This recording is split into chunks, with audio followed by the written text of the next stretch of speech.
तो पहले तो ये ट्रांसमिशन ऑफ शेयर्स के बारे में मुझे जानना है।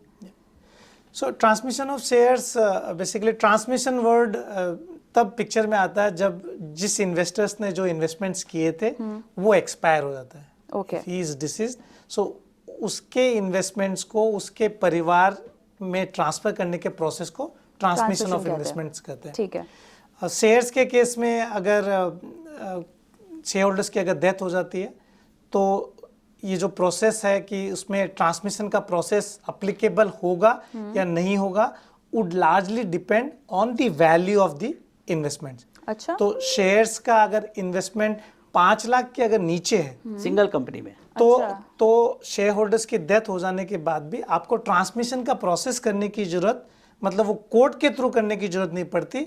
इवन सिर्फ death certificate, legal heir certificate और फैमिली की एनओसी से ये प्रोसेस हो जाता है। ओके, अगर शेयर्स की वैल्यू 5 लाख के ऊपर है तो ट्रांसमिशन का प्रोसेस पिक्चर्स में आता है, और ट्रांसमिशन के लिए डिस्ट्रिक्ट कोर्ट में जहां शेयर होल्डर एक्सपायर हुआ था उसकी फैमिली उस डिस्ट्रिक्ट कोर्ट में ट्रांसमिशन के लिए सक्सेशन सर्टिफिकेट के एप्लीकेशंस के लिए वहाँ वो अप्लाई करती है, और उसके पहले उसके कितने शेयर्स थे, कितने फोलियो थे, वो सारी इंक्वायरी आपको रिस्पेक्टिव कंपनियों से इंटरेक्शन करके वो इंक्वायरी लेनी पड़ती है, and based on those information you can apply for getting a succession certificate. Okay, आपको यहाँ पे एक बात और ऐड कर देता हूँ जी। कि जब आप सक्सेशन अप्लाई करते हैं तो आपको गवर्नमेंट की स्टाम्प ड्यूटी भी देनी पड़ती है, और स्टाम्प ड्यूटी 2.5% से लेकर के ऊपर में 6% तक है, हर स्टेट की अलग अलग है, ओके, तो वो एडिशनल है। वो एडिशनल है। Yes. और समय लगता है वो अलग। समय तो लगना ही लगना है, समय तो आप कोर्ट में जितना समय एवरेज लग जाए, एवरेज टाइम कितना लगता है? एवरेज टाइम सक्सेशन का मिनिमम से मिनिमम 1 ईयर है, ऊपर में 3 साल